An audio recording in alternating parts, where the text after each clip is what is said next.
less of a role? Well, the TERS's role is to do infrastructure, and it can only fulfill that role in as much as the increment is available to fund things. And as you heard John Breeding say today, that, I don't know what, $120 million worth of infrastructure is spread out over the next 30 years.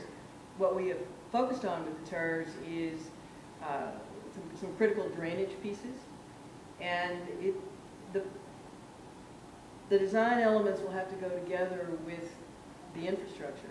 And our limiter on our side is how much increment is available to the TERS. And again, a lot of the amenities will have to be completely privately funded. Anything to add to that? The Memorial Park Conservancy, the next step for us will be as a planning team to sequence the projects that are on the list and also cost them out. And at that time, we can begin to look for private donations for donors and launch a capital campaign. Something like the land bridge, that's going to be hugely expensive. And in some ways, that might be considered something that the Conservancy, the TERS could rightly pay for. I'm going to tell you the increment's not there. There won't be quicker. Yeah. So, all of this has to come together, and it's going to take a lot of smooth coordination, led by the Parks Department, working with the Conservancy and TERS. Can I just say, and I would just say to that, the reason this project will work well, because of just what the mayor said, what a TERS can fund, infrastructure projects that are needed in parks, people don't like to give money to, point blank. It's not sexy, it's not pretty. So we can establish that infrastructure, which we have to build a park and for it to operate properly. And then we can step in with the Conservancy, and they can do maybe a fundraising pieces for those pieces that are flashy. And so it's a great marriage. And then at some point, not today, but down the road, then with future bond elections, there could be city money put in the project too, because it's a long-term plan. Yeah. Mayor, But I have to say, I much prefer the way that went at Herman Park, where, yes, most of it was funded with private dollars. That's what we want to see. I think you mentioned that the Conservancy would move forward with the plan regardless of the vote today. So, I mean, why was it necessary to go to City Council? We have already granted the authority the ability to execute projects. And the Conservancy had already accepted and adopted this master plan. But it strengthens the Conservancy, it strengthens their ability to go out and do fundraising. It gets the entire council on record in support of the plan. So it's a lot easier in the long run because we've clearly established that this is the goal, not just of an appointed volunteer group, but it is the goal of the entire city of Houston to see this plan executed. And I would just add the other answer it gives, the other piece it gives us is because of being accepted in, gives us an approved plan in the Parks Department to move forward with. And this plan piece allows us to move these projects forward. Every project has to be approved from a construction standpoint for all our purposes, the city council. But it's the planning process, we have it, and we have now a defined marching plan to get projects done in the park.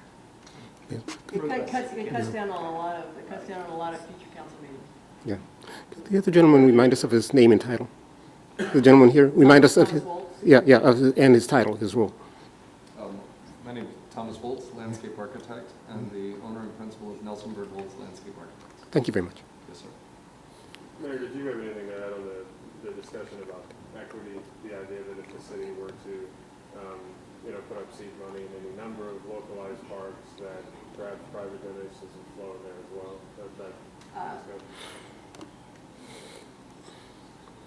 We're happy to do that, and we have worked successfully in some parts, but frankly, major donors are not interested in funding,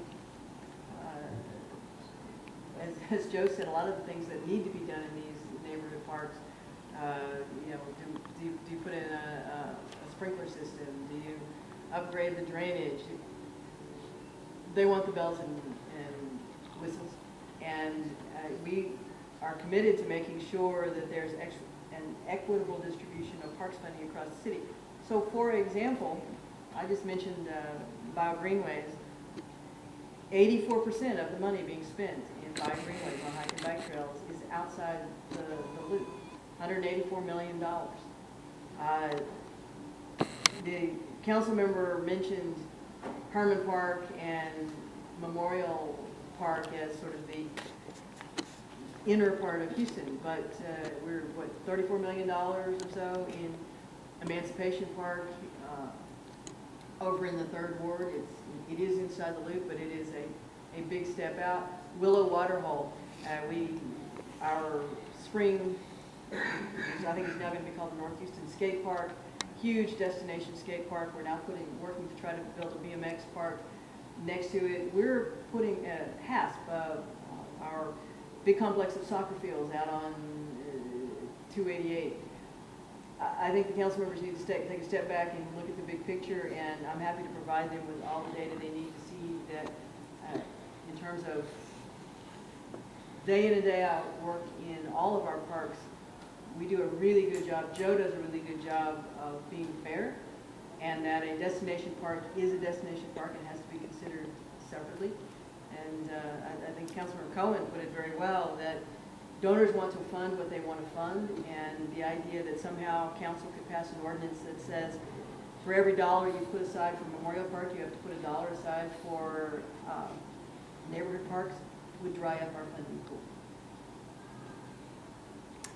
Not to put too fine a point on it. Mayor, in the legislature, there's a couple of joint resolutions that if they got out of committee and passed, they would allow business owners to be able to discriminate if it's in their religious beliefs.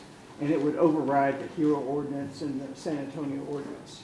You know, the governor of Arizona a few years ago realized that was a really bad idea. The governor of Arkansas apparently announced today that that would not be good for the state of Texas, or the state of Arkansas. Indiana governor is seeing tens of millions of dollars of business flow away from the state by passage of their similar ordinance. I'm hoping that wiser heads will prevail and Texas won't do something that could impact the state economically. And you think that HERO will stand, is a fair ordinance and will stand? I'm very proud of HERO and look forward to being able to implement it if we can ever pry it away from the judge who's got it. We're very happy that the jury almost entirely agreed with the city of Houston. We believe the judge will as well, and every time we have responded to an inquiry from the judge to do another iteration of count, they still didn't get it across the bar. There is a prescribed process, and I look forward to getting a favorable ruling and implementing HERO finally. You think if a referendum on the HERO ordinance it goes to the ballot in November, I think most voters will support it, or what's your thoughts on that? I don't believe it's going to go to the ballot, but if it goes to the ballot, I believe that most voters will support it. The voters who have elected me 9 times consecutively don't believe in discrimination. And since I am not on the ballot this November, if it were to suddenly end up there, I would devote all my time and energy to defending it. Mayor, what do you attribute the concerns around the Stingray devices to? And in your view, are any of them valid at all, given these folks have